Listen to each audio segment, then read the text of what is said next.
David, thank you so much for joining me today. Thank you very much for having me, Chris. So I'm looking forward to this because today we are going to be talking about podcasting, and we're going to be talking about it in terms of how people can use podcasting to grow their communities online. But before we get into that, David, who are you? What do you currently do? And most importantly, what was the journey like that got you here? Okay, I'm a podcast editor and producer. I've been doing this for about 4 years now. I run a podcast production business, and I work mainly with coaches, solopreneurs, and small business owners so they can start their podcast shows and run them successfully because they are experts in their area.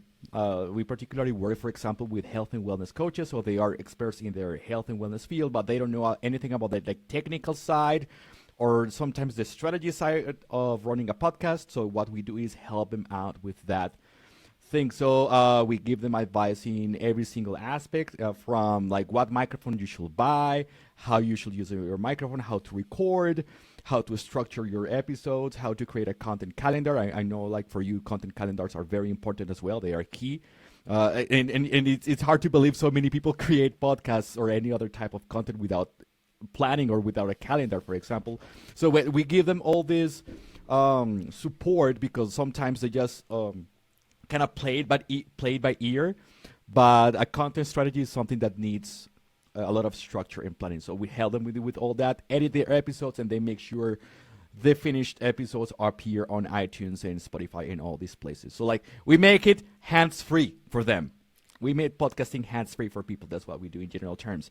And how I got here, actually, it's a story that sounds not very close to digital marketing.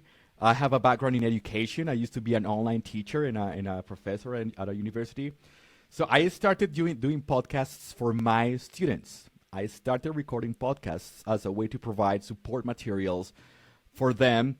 So I started finding they had like a recurrent questions and like common challenges and topics that came over and over and over again. So I created recordings and published them in the form of podcasts to support them, to have that lot of resources, a bank of resources for them. And then I started producing podcasts for other people.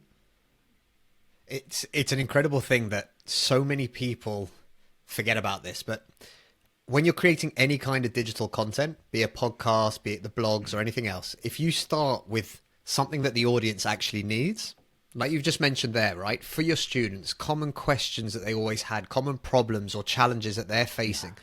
You're creating content that the audience already wants or already needs. And if you put that same principle into place for your digital marketing or your podcasting in general, you've solved half the battle because one, you don't have to come up with what you need to talk about. It's already there because you know what problems they're having. And number two, you know you've got an audience for it because it's the same questions that keep being asked or the same problems that more people are facing.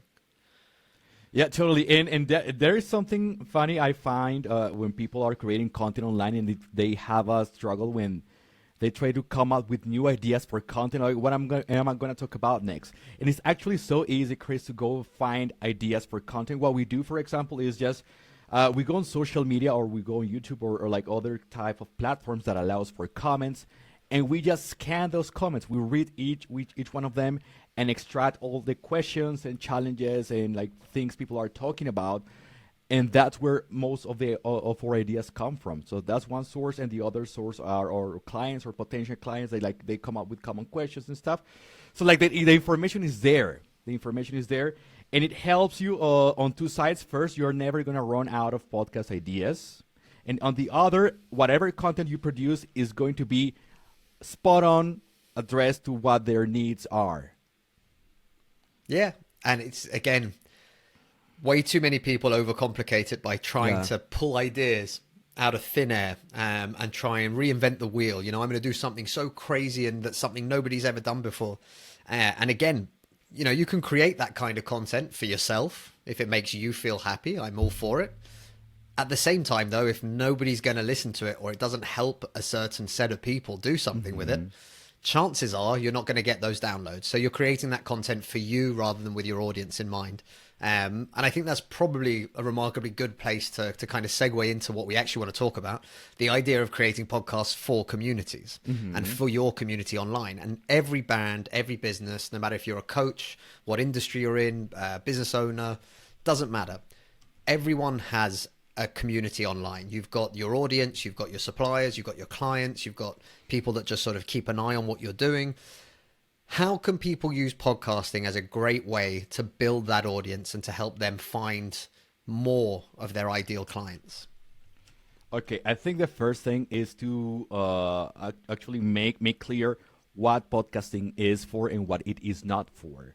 Because a lot of people start podcasts thinking of the transaction, thinking about the numbers, the downloads, the number of leads, the revenue they're going to make. So they think of podcasts as a way of advertising. They think of it as a Facebook ad, and that's not how it works.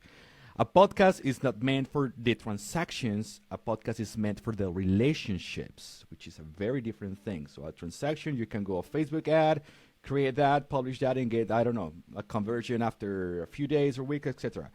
But a podcast is a long-term strategy because, like, we are building relationships here, so we are aiming for long-term relationships, not something like, okay, you go talk to somebody, that person buys something from you, and then you say goodbye. That's not how it works.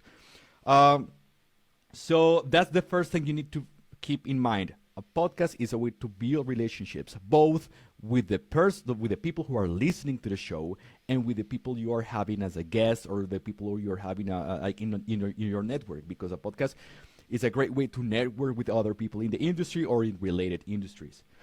So once you do that, just start listening. I think creating content online is mostly a listening exercise. It's just you like putting your ears and your eyes out there, being very receptive, and collecting all the information you can, as much as you can, about what their needs are, what the challenges are, what their goals are, and creating content around that. And focusing on the conversations mainly. Sometimes we want to reach a lot of people out of the blue. Maybe like after a two-week period, we want to be reaching like hundreds or thousands of people. It takes longer than that. You need to have like the one-on-one conversations first. If you are promoting on social media, so like you have to go and talk to that person, reply to that comment, have that small conversation, have that podcast interview, send that email.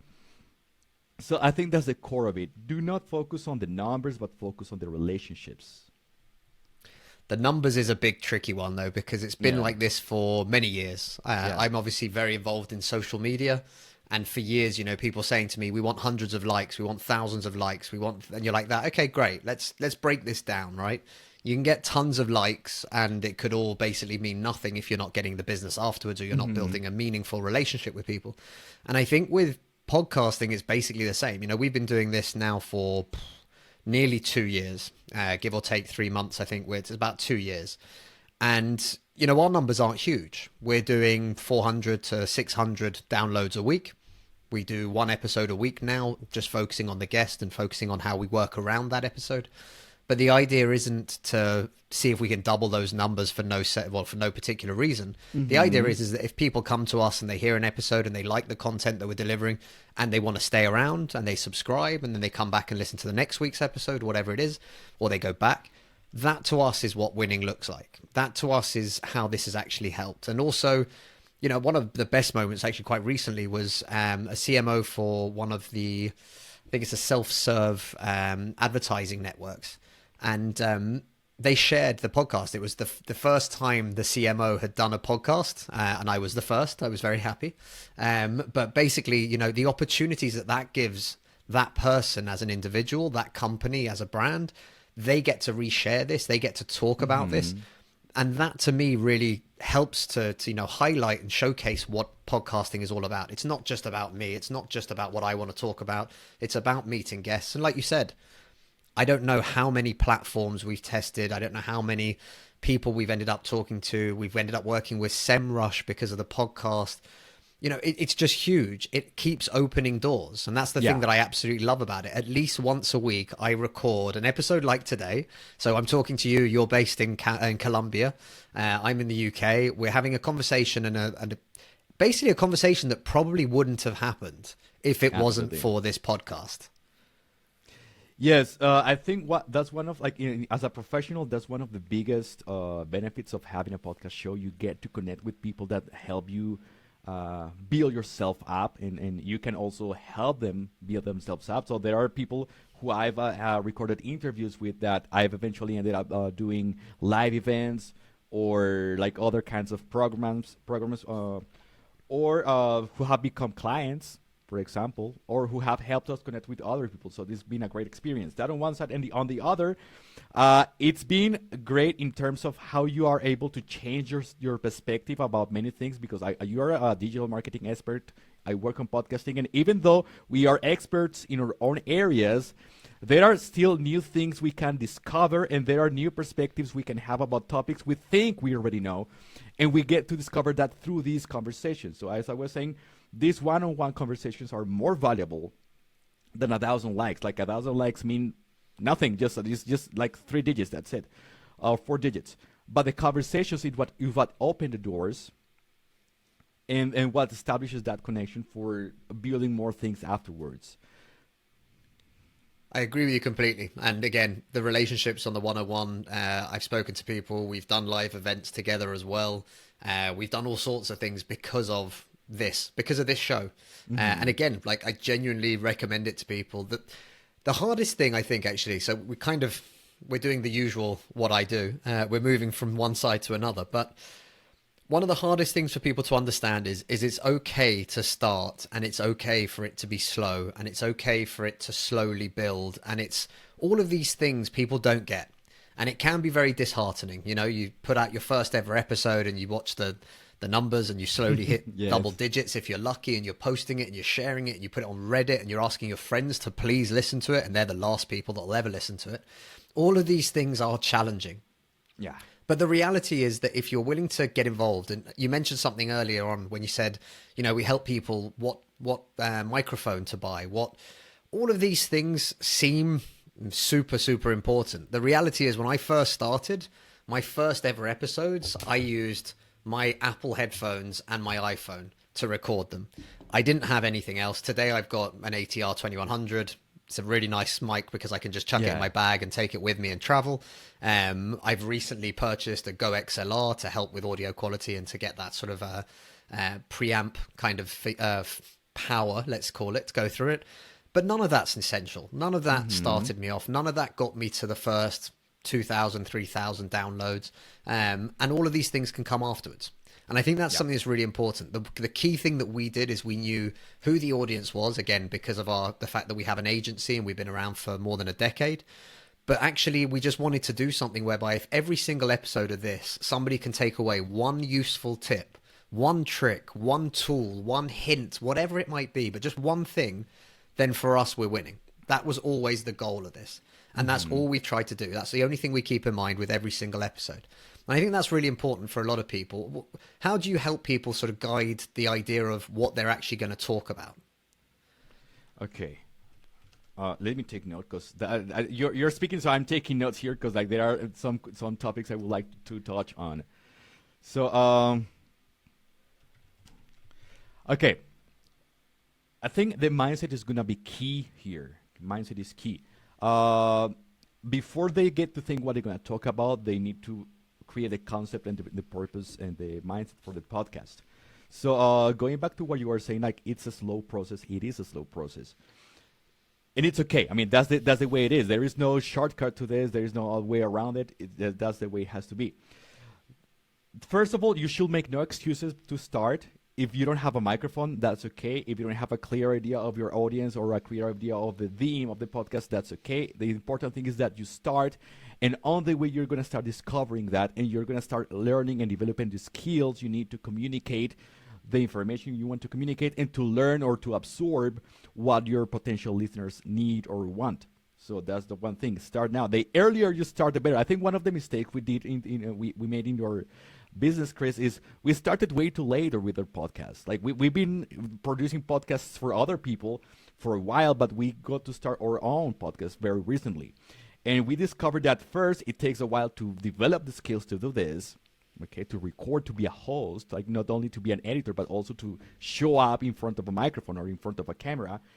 And also, it takes a while to build the audience. Build the audience takes a long time. Sometimes it's like this emotional roller coaster. Like the downloads are high, you're so happy. Then the downloads are low, so you say, "Oh, I'm not gonna go on with this anymore." But that's how it is. That's how it is. You should think of it in the long term, not in the short term. Also, you gotta focus on improvement. And this is always something I say is focus on improvement, not on perfection, because some people want to make their first podcast episode sound perfect. That's not gonna happen. It's gonna suck.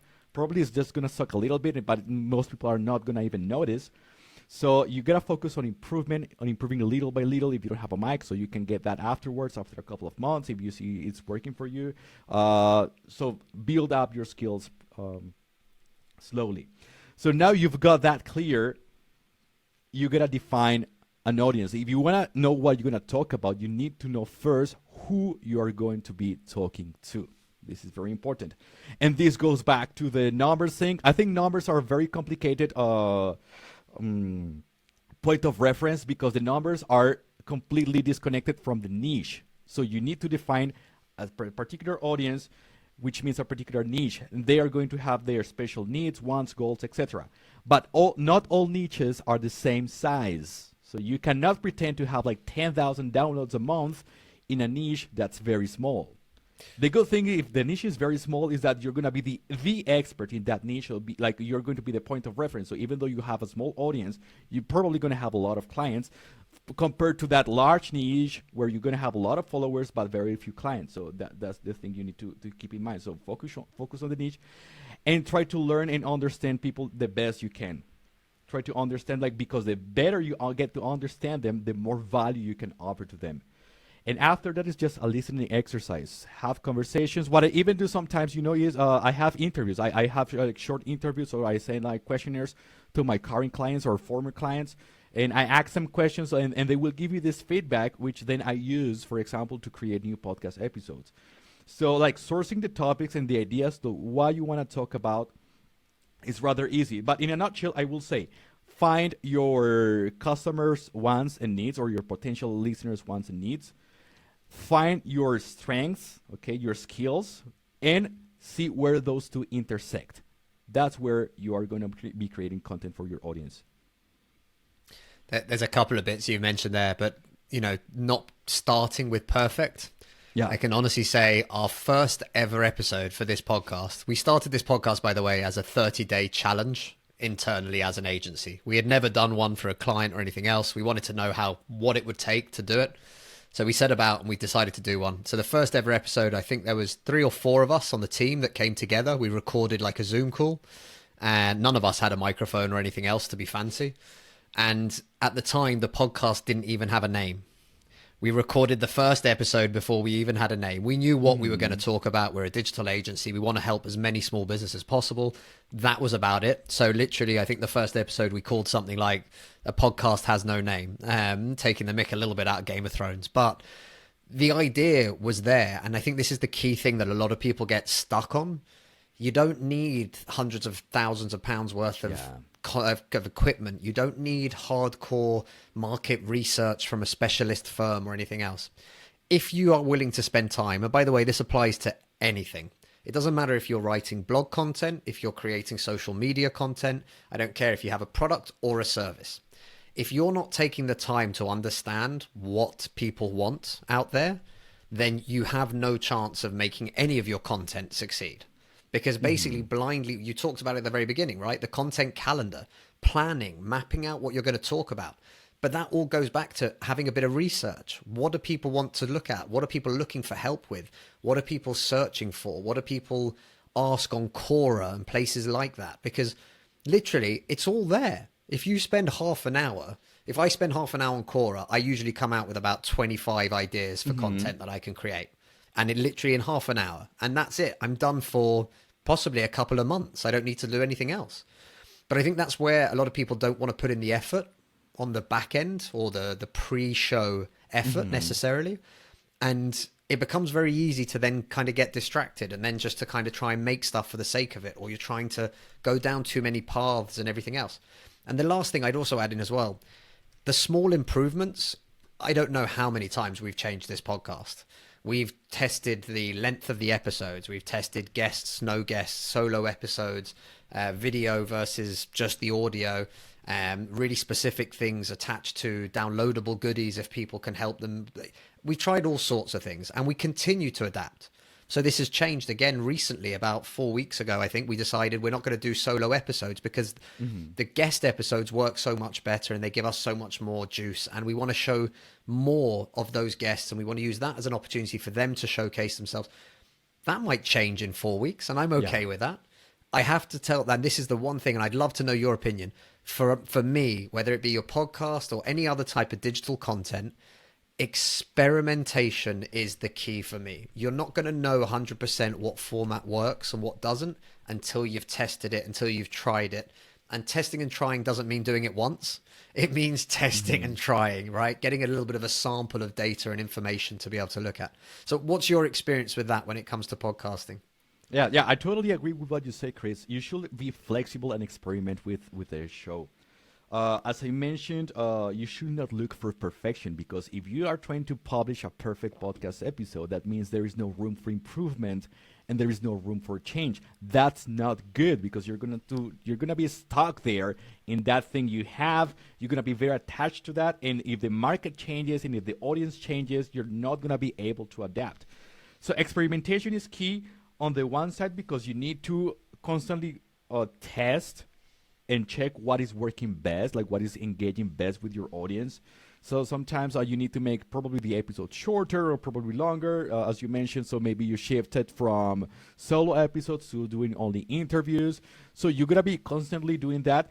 While, and this is very important, you can do that, but you have to stay consistent. It's not like I'm going to do a test and I'm going to disappear for a couple of months and then come back and publish a new episode.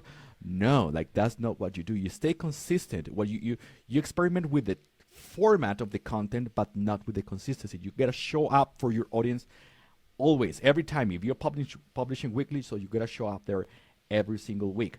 And on the other side, experimentation is important because your audience is not static. Like the people that are listening to your show right now are not going to have the same needs and goals in a year or in 2 years. So you need to be in capacity to constantly adapt and transform to serve those needs.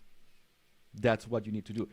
If you get stuck in one place, if you just build a very rigid structure, it's going to be very hard for you to catch up and to stay in lane with all the changes in the market. So that's why sometimes, and I'm sure because you're a digital marketer, like sometimes there needs to be a little bit of chaos in the whole process, because that chaos gives you room to transform and to adapt to new situations. Well, the one thing I will say when it comes to the chaos side of it, and I did mention this to you before we went live, is we don't pre-script anything, as you can see. We want it to be a conversation. And if we go down rabbit holes, which we often do on this show, I don't care, because it means that there's something interesting and there's something that's worth going into in a little bit more detail, a little bit more depth. And I feel like those sometimes are the bits that give the most value. Where, like we said just before we hit the record button, I asked you, and I always ask every guest, is there anything you don't want to talk about or anything in particular you want to talk about? And you said to me, no, I'm all for having the open, the hard conversations. Those are the ones that give you real insight and real information. And actually, I'll be honest, I think 99% of the guests we've had on this show have been exactly the same. They're like that. Nah, ask away, like go for it. It doesn't matter. Like we want to have these conversations, and it means sometimes we do go off on a tangent. I've spoken about remote working. We've had a couple of couples actually that work together and have like started their own business together. So I asked a lot of questions because I thought that sounded really scary. But again, like I want to find out those nice bits about what people are doing and how they're doing it. And I think that's key. A lot of people will get too stuck in a rigid structure. It's, questions and answers and that's it. And I think that can be problematic because you don't necessarily realize how it's going or what it's doing. And again, you can't just rely on numbers from Apple Podcasts or Spotify to give you that insight as to whether or not people are enjoying the content. Yes, absolutely. And now that you've mentioned like the hard conversations and this kind of thing, I'm going to go a little bit political here. And I think podcasting and having conversations on podcasts is probably one of the few places you can still have this kind of open conversations. because even though we're talking about digital marketing, maybe there are some terms, some words that are used on other contexts, on other situations that we don't know about, but that have been like punished or banned by some algorithm. That happens a lot with YouTube and Instagram. So that hurts the reach we have because we are using terms the algorithm doesn't like. So maybe you've noticed this. I've noticed this because I watch a lot of YouTube creators. They can be talking about anything, literally anything, but they have to censor a lot of words or speaking code so the algorithm doesn't hurt their reach. So yeah, and eventually you need to change the message in order to be liked by the algorithm. So that's not a good thing to do. While in podcasts, you can still be free and have the conversations you want to have without fearing that somebody is going to take you down or is going to limit your reach because of that. I think a lot of people, though, as well get stuck because if you want to go down the route of being a content creator and being paid to create content, you get stuck having to mold yourself to be able to continue to maximize the revenue generation that you can get. And that can cause a problem. And I think because people are aspiring to do that. And by the way, I love content creation. I make stuff for YouTube on occasions for myself, but we do stuff for the company. I do the podcast. I even started Twitch streaming myself personally over the last sort of 4 months, especially during lockdowns in the UK. It made sense. The thing is, all of these platforms get gamified in some way. And people have to either mold themselves into it or break away from it. But the key thing is the guys who are doing really well at this point, the top 1% or 5% of the earners on these platforms, they actually are doing well because they've built an audience over 15 years or 10 years.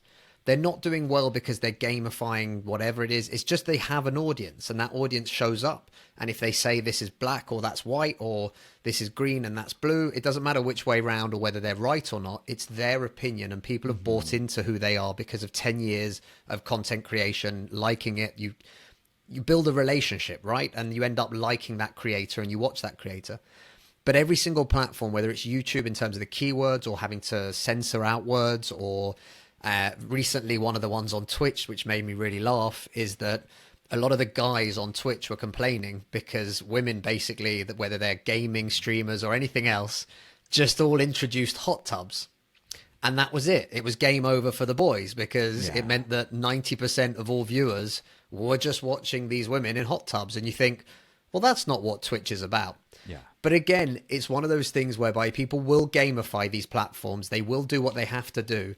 I think if you're creating real content and if you're honestly being authentic and you're just who you are, whether you get 100 listens, 100 likes, 100 downloads, 100 whatever it might be, or if you get one, it doesn't matter. If you're getting what you want out there and it reflects who you really are, I think that to me is still more important. And I'm not saying that because I'm small or because I don't have the big numbers or anything else. It's just because the people that do follow me and that hopefully do like the stuff that I do, like it because of who I actually am. And if they met me in real life and had a conversation, they'd realize I'm exactly the same way then and there as well. Yes. The algorithm thing, it's a very complicated thing to play with because some people end up like trying to please the algorithm and not to help their audience. So that's very, very complicated. And the other thing is, like if you want to compare yourself to other people, there is no point of reference because like the audience is gonna be like, for example, if you're a streamer on Twitch, like if you're broadcasting, I don't know, a video game or something like that, so that's gonna be your audience. Like you don't want to compare yourself to a lady that is maybe showing what we show on the stream. That's a different thing. If that's the audience, that is like you don't want to have that kind of people in your audience because like they are not interested in what you have to offer. You want to have the people who are interested in what you have to offer, no matter if it's a large amount of people or a small amount of people. So I don't think there's a problem with it. Oh my God, I lost my train of thought here. It's because we talked about women in hot tubs. It happens. I got that. Apologies to the listeners. I got that mental image probably. So yeah, I think that's a very tricky thing to like when you compare yourself to other kind of content creators. You have to focus. Maybe you want to create that point of reference. Do it with other content creators in your niche. So if you want to compare yourself, like do it to other streamer who has been in the game or in the business for probably as long as you have, and who is doing like similar strategies to what you're doing now. Because if you compare to a streamer who has been doing this for 5 years and who has like I don't know, 10,000 or 50,000 viewers every time, like there is no point of reference, because like you are seeing the result, but you are not seeing all the years that person had to go through to create that audience, to build that audience. That's the key thing, and you mentioned that earlier. It's all a slow, steady progress. And again, that's all it comes down to. If you can make your podcast, your stream, your YouTube channel, whatever it is, 1% better every week, just 1%.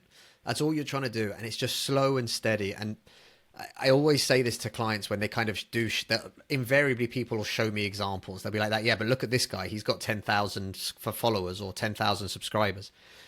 Invariably, I'll be able to go back and say, yeah, and have a look. The guy started making videos 5 years ago, or 3 years ago, or 2 years ago. And you're like that. So all you need to do is start now. And hopefully if we do one video a week, every single week, and we keep making good content and we keep doing it every single week, hopefully in 3 years, 4 years, 5 years, you start to get to those numbers. Because there is no magic button. You mentioned it earlier. And I'm personally, I don't know how many times I mentioned it on the show. I hate when I see adverts for people, you know, selling you the these are the 3 steps that make me £1 million on YouTube. And, you know, the number one goal is start 10 years ago and you'll be fine. And you're like that. It doesn't exist. I haven't met anyone who's successful on any of the channels overnight. They've all made successes, or they've all built things, or they've created audiences, whatever it might be, after years of working through it, of building slowly but surely, of getting that reputation, having the consistency of always turning up, and again, trying every week to make slightly better content.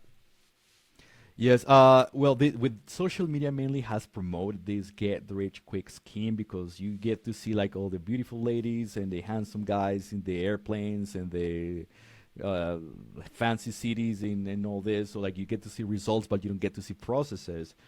And like you want to do that in your business, or if you're creating a podcast, and that's not how it works. Like if somebody offers you to get these results overnight, it's probably a scam, most likely a scam. Because like the actual work takes time. It takes time, and even if you do the right thing, like if you follow the right path and you like take care of the process that the way you should do, sometimes you don't get the results you want because maybe the circumstances were not in your favor. So there is no like secret formula or a perfect solution here. You just gotta sit down, put the work, and adapt to the situations. I completely agree, and it's something that it's what usually stops most people from even trying in the first place. But again, okay, let's before we wrap up, but what's the number one piece of advice you'd give a small business owner right now in terms of, I'm guessing, podcasting, but what's the one piece of advice that you'd love to share with everyone? I will say, listen to your audience and think long term. I think that's going to help you out, like not only for podcasting, but for a lot of areas in your business. A podcast is not going to give you results overnight. It's not going to build your relationships overnight. It's a long process, just like building like face-to-face relationships is. It takes a long time, and you need to put in the effort. So yes, listen, be aware of, be alert to listening, listen. Don't think of yourself, think always of your audience, what's best for them, what works for them, what helps them, and plan for the future. Okay, don't think about like the next 3 months, the next 4 months. No, like think about the next 2, 3 to 5 years. What you want to achieve, where do you want to bring these people up, how do you want to help them build up, and where do you want them to be in 5 years from now? I like that. And the old expression of we have 2 ears and only 1 mouth always reminds me of that, right? Listen twice as much as you talk and you'll always learn something. Yes. David, thank you so much for coming on the show today and for sharing. Where can people find you online, and how can people connect with you? Okay, thank you very much, Chris, for all this time. If people want to find me, they can reach out to me via email at david@audiencecoach.com. That's david@audiencecoach.com. And if they have like any questions or they need resources for starting or running a podcast show, we have some free and paid resources at audiencecoach.com/resources. Excellent. We're going to add both of those to the show notes, so the email address and the website for the resources. Thank you so much for coming on the show, David. All right. It's been a great pleasure for me, Chris. Thank you so much. Take care. Okay. Bye.